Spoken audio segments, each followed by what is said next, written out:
Okay, તો હવે જે આપણો નેક્સ્ટ ટોપિક છે છેલ્લો લિંગી પ્રજનનમાં, જે છે આપણો પશ્વફલન. ઓકે, તો પશ્વફલનની અંદર શું થશે?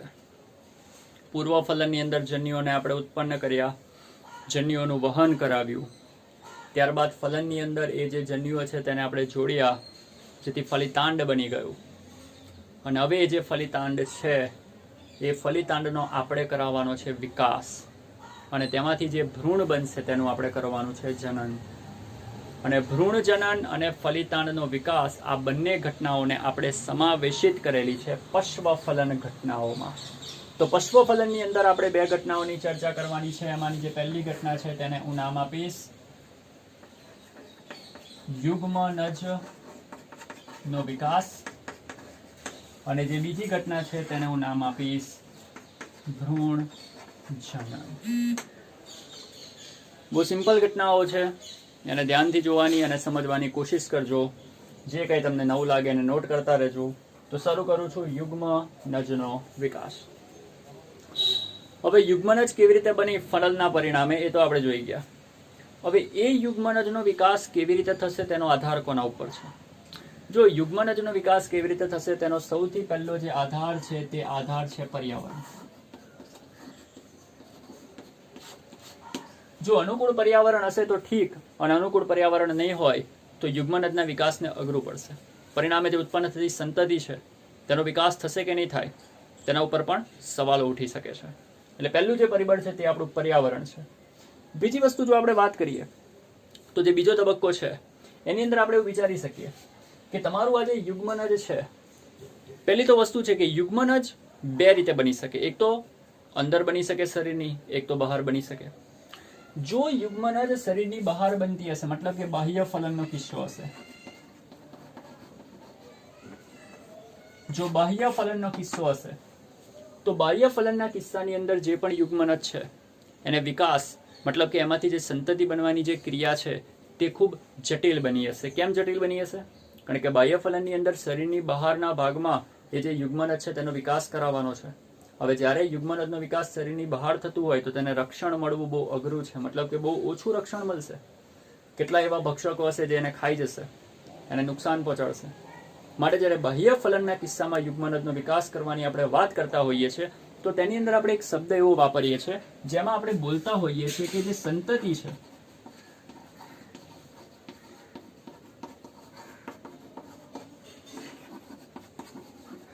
એને ઉત્તર જીવિતતાની તક ઓછી મળશે. બાહ્ય ફલનમાં જ્યારે યુગ્મનજનો તમારે વિકાસ કરાવવાનો છે તો બાહ્ય ફલનની અંદર યુગ્મનજના વિકાસની અંદર જે ઉત્તર જીવિતતાની તક છે એ એને કેવી મળશે? ઓછી મળશે. બીજી વસ્તુ કે જે યુગ્મનજ છે, જે ફલિતાંડ છે, એને ઘણી બધી પ્રતિકૂળ, જે પરિસ્થિતિ અનુકૂળ નથી, પ્રતિકૂળ છે, અથવા તો એને બીજી ભાષામાં આપણે એવું પણ લખી શકીએ કે વિપરીત પરિસ્થિતિ,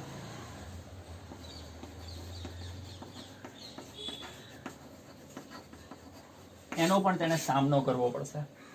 તો બાહ્ય ફલનની અંદર જ્યારે યુગ્મનજનો વિકાસ કરાવવાનો છે તો એ વિકાસને ઘણી બધી મુશ્કેલીઓનો સામનો કરવો પડશે. એમાં એટલે આપણે લખી શકીએ કે ઘણી બધી વિપરીત પરિસ્થિતિઓનો સામનો કરવો પડશે, અને એવી જે સંતતિ છે તેની અંદર ઉત્તર જીવિતતાની તક ઓછી મળે છે. મતલબ કે બાહ્ય ફલનના પરિણામ સ્વરૂપ જો ફલિતાંડો રચાતા હશે તો જરૂરી નથી કે આ જે ફલિતાંડ રચાયું તેમાંથી સંતતિ બને છે, તેનો નાશ પણ થઈ શકે છે. એટલે આપણે કહી શકીએ ઉત્તર જીવિતતાની તક કેવી હોય છે? ઓછી બાહ્ય ફલનમાં. પણ આપણે બધા જાણીએ છીએ કે ફલનનો એક બીજો પ્રકાર છે જેને આપણે કહેતા હોઈએ છીએ અંતઃફલન. અંતઃફલનની અંદર આપણે એવું બોલીએ છીએ ફલન માદા શરીરની અંદર થાય છે, અને માદા શરીરની અંદર જ્યારે ફલન થતું હોય તો તેવા સંજોગોની અંદર જે ફલિતાંડ છે તેને રક્ષણ મળવાની પોસિબિલિટી સૌથી વધારે હોય છે. અને એવા સંજોગોની અંદર આપણે બોલી શકીએ કે જે ફલિતાંડ બનેલું છે એનો વિકાસ પણ સારી રીતે થશે, કારણ કે જ્યાં સુધી તેમાંથી બાળક ઉત્પન્ન નહીં થાય ત્યાં સુધી તેનું જે માદા શરીર છે એના દ્વારા બહુ સારી રીતે રક્ષણ અપાશે. અને એવા સંજોગોમાં જે બાળક છે એની જીવિતતાની તક એ ખૂબ જ વધારે જોવા મળે છે. મતલબ કે અંતઃફલનના કિસ્સામાં જ્યારે યુગ્મનજનો આપણે વિકાસ કરવાની વાત કરીએ છીએ તો તેની અંદર ઉત્તર જીવિતતાની જે તક છે તે આપણને કેવી મળશે? વધારે મળશે. અને એની અંદર એટલી બધી વિપરીત પરિસ્થિતિનો સામનો કરવાની કોઈ જરૂર હોતી નથી. તો આપણે ભણીએ છીએ પશ્વફલન. પશ્વફલનની અંદર યુગ્મનદનો વિકાસ. તો યુગ્મનદનો વિકાસ બે પરિસ્થિતિ પર આધાર રાખે છે. એક તો પર્યાવરણ અને બીજી એક વસ્તુ રહી ગઈ જેનું નામ છે જીવનચક્ર.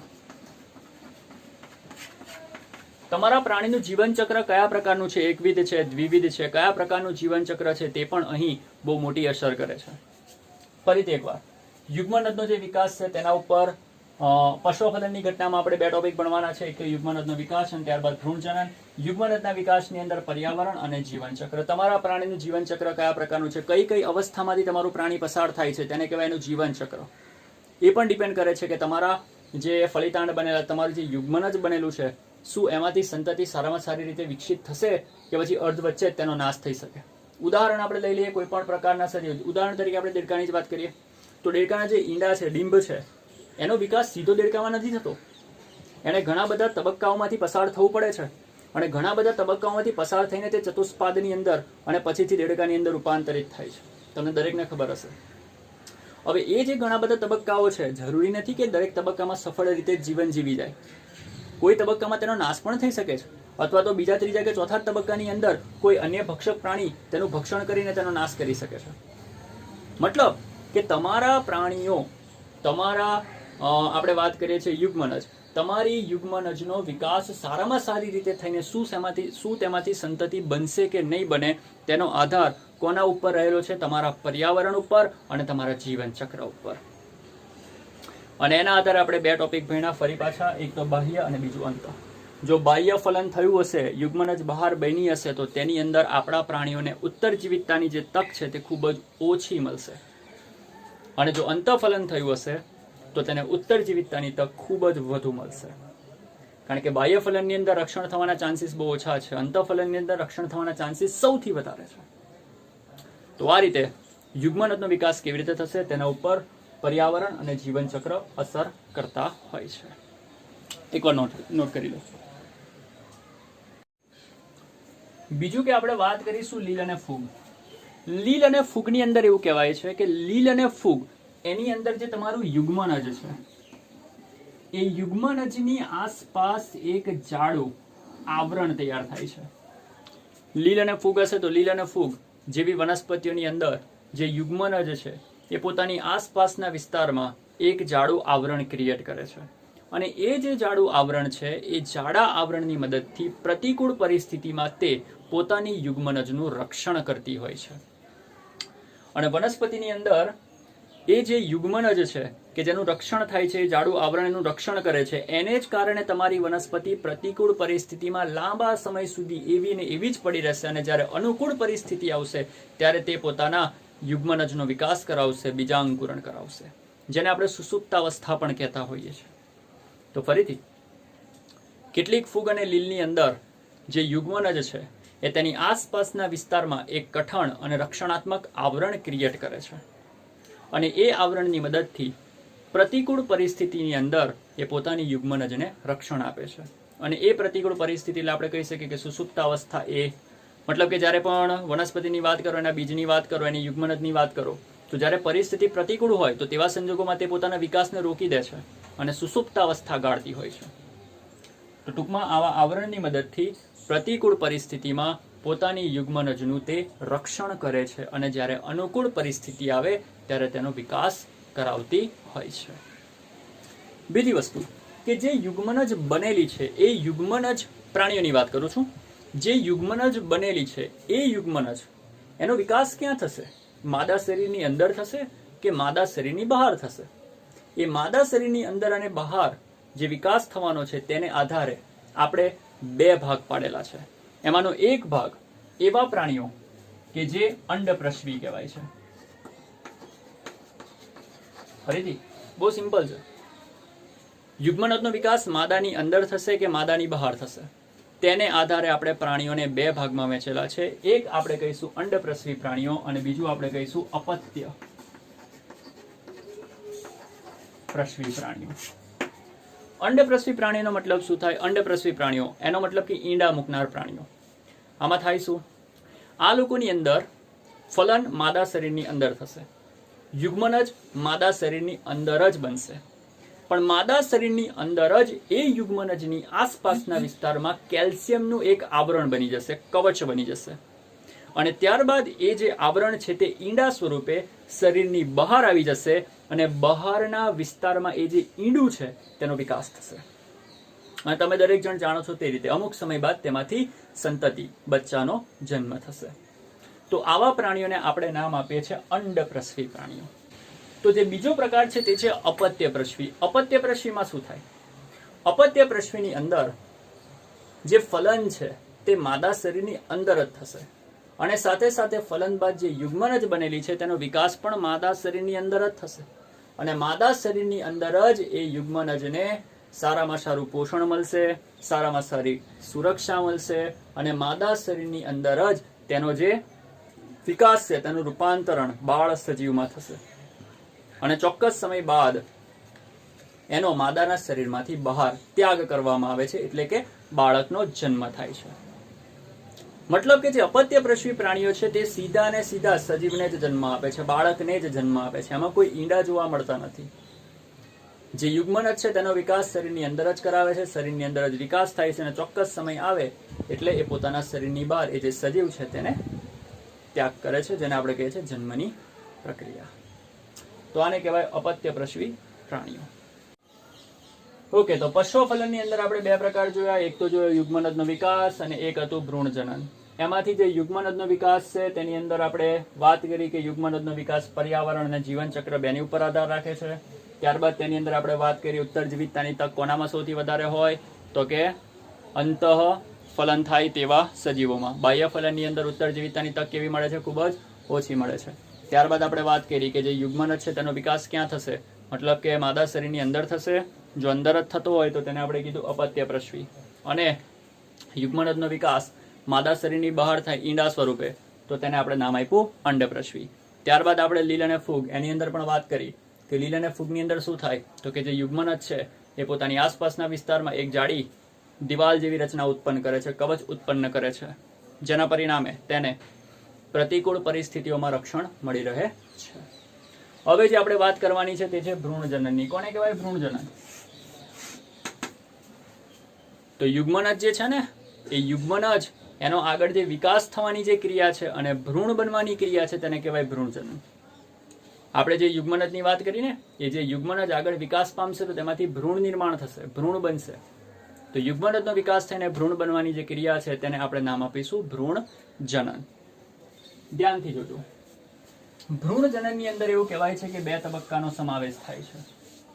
ફરીથી યુગ્મનજ એનો વિકાસ થઈ ભ્રૂણ બનવું એને આપણે નામ આપીશું ભ્રૂણજનન. અને ભ્રૂણજનન એની અંદર આપણે બે તબક્કાઓ વિશે વાત કરીશું. એમાંનો જે પહેલો તબક્કો છે જે દરેક જણ તમે જાણતા હશો તેનું નામ છે કોષ વિભાજન. અને જે બીજો તબક્કો છે એને આપણે કહીશું કોષ વિભેદન.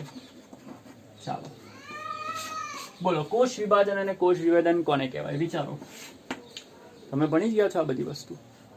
ભ્રૂણજનનમાં બે તબક્કાનો સમાવેશ છે. પહેલો તબક્કો કોષ વિભાજન અને બીજો તબક્કો કોષ વિભેદન. કોને કહેવાય કોષ વિભાજન? બોલો. કોષ વિભાજનમાં શું થાય? કોષ વિભાજનની અંદર એક જે કોષ છે તેનું વિભાજન થઈ એકમાંથી અસંખ્ય કોષ બને, એને આપણે કહીએ છીએ કોષ વિભાજન. તો કોષ વિભાજનની જે ક્રિયા છે તેના પરિણામ સ્વરૂપ તમારું જે યુગ્મનજ છે એ યુગ્મનજનું કોષ વિભાજન થઈ એકમાંથી બે, બેમાંથી ચાર એવી રીતે અસંખ્ય કોષો બનવા લાગશે, જેના પરિણામે કોષોની સંખ્યા વધશે. અને જ્યારે કોષોની સંખ્યા પૂરતી વધી જાય ત્યારબાદ એ જે પ્રક્રિયા છે તેમાં બીજી પ્રક્રિયા દાખલ થાય જેને આપણે કહીએ છીએ કોષ વિભેદન. કોષ વિભેદનનો મતલબ શું? કોષ વિભેદનનો મતલબ કોષો એકબીજા સાથે જોડાઈને પેશીમાંથી અંગ એનું નિર્માણ કરે છે. એને આપણે નામ આપીએ છીએ કોષ વિભેદન. કોષ વિભેદનને બીજી ભાષામાં એવું પણ કહી શકાય કે કોષોના સમૂહો જ્યારે કોઈ ચોક્કસ ક્રિયા કરવા માટે રૂપાંતરિત થાય તો તેને પણ આપણે નામ આપતા હોઈએ છીએ કોષ વિભેદન. તો યુગ્મનજનો વિકાસ ભ્રૂણમાં થશે ત્યારે આ બે તબક્કાઓ થશે. એમાં સૌથી પહેલા કોષ વિભાજન શરૂ થશે અને કોષ વિભાજન થયા બાદ ધીમે રહીને કોષ વિભેદન થશે, જેના પરિણામે તમારો જે પણ સજીવ છે તેની પેશી, અંગ અને અંગતંત્ર એનું નિર્માણ થવા લાગશે. તો આ છે તમારો ભ્રૂણજનન તબક્કો. ભ્રૂણજનન તબક્કામાં જનરલી આપણે આ બેની જ ચર્ચા કરતા હોઈએ છીએ. તે એકવાર આને નોટ કરી લો. બીજી એક વસ્તુ કે જે યુગ્મનજનો વિકાસ છે તેની અંદર હું તમને એક વસ્તુ કહેવાનો ભૂલી ગયો. સપુષ્પી વનસ્પતિમાં યુગ્મનજનો વિકાસ કેવી રીતે થાય? યાદ રાખજો, સપુષ્પી વનસ્પતિની અંદર યુગ્મનજના વિકાસમાં જ્યારે પણ ફલન થાય, સપુષ્પી વનસ્પતિમાં એવું કહેવાય છે કે જ્યારે પણ ફલન થાય તો ફલન થતાની સાથે વજ્રચક્ર, દલચક્ર અને પુંકેસર ચક્ર ખરી પડે. ખાલી એક જ ચક્ર બાકી હોય જેને આપણે કહીએ છીએ સ્ત્રીકેસર. અને સ્ત્રીકેસર કોની સાથે કનેક્ટેડ હોય? તો કે બીજાશય સાથે. તો ફલન થયા બાદ એ જે સ્ત્રીકેસર ચક્ર બીજાશયની સાથે કનેક્ટેડ હોય છે. માની લો કે આ તમારું બીજાશય છે. એ બીજાશયમાં શું હોય? તો કે અંડક. અને તમને દરેકને ખબર હશે, બેવડું ફલન ભણી ગયા છો, જેની અંદર આ જગ્યાએ અંડકોષ અને એ અંડકોષ સાથે શુક્રકોષ જોડાયો. શુક્રકોષ નહીં, અહીંયા આપણે કહીએ છીએ, શું કહે છે બોલો? યાદ કરો, પરાગરજ, નરજન્યુ. ખ્યાલ છે ને? આપણે અહીંયાથી પરાગરજની વાત કરતા હતા, બેવડું ફલન યાદ કરો. ઓકે, તો હમણાં તો અહીંયા ડાયરેક્ટ વાત કરું છું. તો જે સપુષ્પી વનસ્પતિ છે, સપુષ્પી વનસ્પતિની અંદર આ તમારું બીજાશય, આ તમારું અંડક. અંડકની અંદર અહીંયા શું છે? અંડકોષ. અને એ અંડકોષ સાથે કોણ જોડાયો છે? નરજન્યુ જોડાયેલો છે. અને નરજન્યુ અને અંડકોષ ભેગા થઈને આ છે તમારું ફલિતાંડ. તો આ તમારું કોણ છે? ફલિતાંડ. આ તમારું બીજાશય અને આ જે છે તમારું અંડક. તો જ્યારે પણ તમે લોકો સપુષ્પી વનસ્પતિની વાત કરો તો સપુષ્પી વનસ્પતિમાં ફલન થતા વજ્રચક્ર, દલચક્ર, પુંકેસર ચક્ર ખરી પડે છે અને જે સ્ત્રીકેસર ચક્ર છે તે જ બાકી બચે છે. અને ફલન થઈ ગયા બાદ ધીમે ધીમે જે અંડક છે તે રૂપાંતરિત થઈ જશે બીજમાં, જે બીજાશય છે તે રૂપાંતરિત થશે ફળમાં અને જે ફલિતાંડ છે તેનું રૂપાંતરણ થશે ભ્રૂણમાં. અને આ જે બીજાશય છે તેની આસપાસ એક આવરણ ઉત્પન્ન થશે જેને તમે કહેશો ફલાવરણ. તો આ રીતે સપુષ્પી વનસ્પતિની અંદર ફલનની ક્રિયા થતી હોય છે. તો એક વાર આને નોટ કરી દો. સપુષ્પી વનસ્પતિમાં 3 ચક્ર ખરી પડે, સ્ત્રીકેસર ચક્ર બાકી રહે, એની સાથે કનેક્ટેડ કોણ હોય? તો કે બીજાશય. અને બીજાશયમાં શું થઈ ગયું હોય? ફલન થઈ ગયું હોય. એની માટે યાદ કરજો બેવડું ફલન. ઓકે, અને ફલન થઈ ગયા બાદ યાદ કરો શું કહેતા હતા આપણે? કે આજે કોણ છે? આ તમારું બીજાશય. બીજાશય શું બની જાય? ફળ. અંડક શું બની જાય? બીજ. અને જે ફલિતાંડ છે તે શું બની જાય? તો કે ભ્રૂણ બની જાય છે. અને બીજાશયની આસપાસના વિસ્તારમાં એક આવરણ તૈયાર થાય છે જેને આપણે કહેતા હોઈએ છીએ ફલાવરણ. એકવાર આને ચેક કરી દો.